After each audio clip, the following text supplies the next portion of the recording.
Being a queen looked glamorous from a distance. Gowns, jewels, endless parties. In reality, it was a non-stop horror show with better lighting and worse smells. You were born to bleed, scream, and serve as a human baby factory for a bored king. Pregnancy was agony disguised as destiny. Every kick, every contraction was a reminder that your body belonged to the crown, and if you didn't produce a male heir fast enough, rumors spread that your womb was plotting against the kingdom. Childbirth wasn't a blessing. It was medieval extreme sports with screaming. You'd scream, bleed, and maybe even watch your organs rebel like cartoon puppets. Sometimes you survived. Sometimes the garden outside sprouted screaming faces shaped from your remains. Surviving birth didn't mean freedom. You were constantly monitored, blamed, and paraded like a circus act. One frown, one blink, one sneeze could get you dragged to the executioner's block before breakfast. Sex wasn't intimacy. It was duty, punishment, and public property. The king summoned you like a cursed notification with zero opt-out options. And if you actually liked it,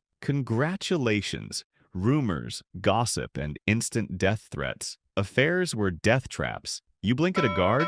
Treason, adultery, coup plotting. The king could cheat endlessly. The queen couldn't sneeze without a tribunal. The court became a live-action horror comedy, and you were the star. Beauty wasn't power. It was a curse. Corsets crushed ribs. Gowns weighed tons and heels made walking near-death experiences. And every movement judged, recorded, and laughed at by the court. You weren't safe eating, sleeping, or drinking. Poison lurked everywhere. Wine, soup, water, sometimes just the air you breathed. Many queens died from merely existing in the wrong room at the wrong time. The people weren't kinder. They blamed you for famine, taxes, wars, plagues, anything inconvenient. You were the scapegoat, dressed in diamonds, surrounded by blood. Every day was a gamble between survival and public humiliation. The king could execute your lover, a guard, or a midwife for fun. You'd wake up, stretch, and pray your head was still attached. Even rumors could kill you.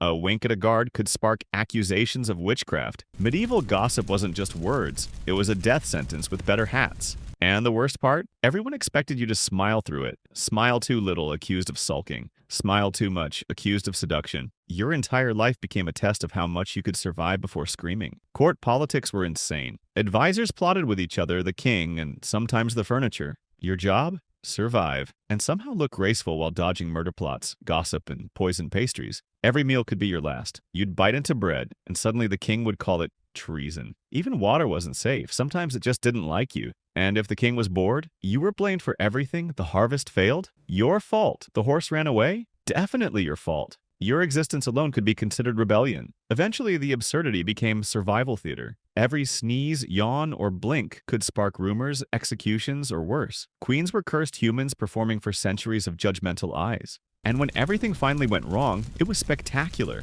Mobs stormed the palace, plots collided, poison exploded, babies rolled everywhere. You didn't just survive, you dodged absurdly improbable death a dozen times per day. So yeah, being a queen looked beautiful from afar. But behind the silken jewels, blood, tears, paranoia, poison, sex scandals, absurd executions, screaming babies, and absolute chaos. And that was just a Tuesday. Being a queen wasn't happily ever after. It was surviving the king, the court, the people, and somehow yourself. So next time you see a crown, remember, it's gold, jewels, and a horrifyingly long list of things that want to kill you.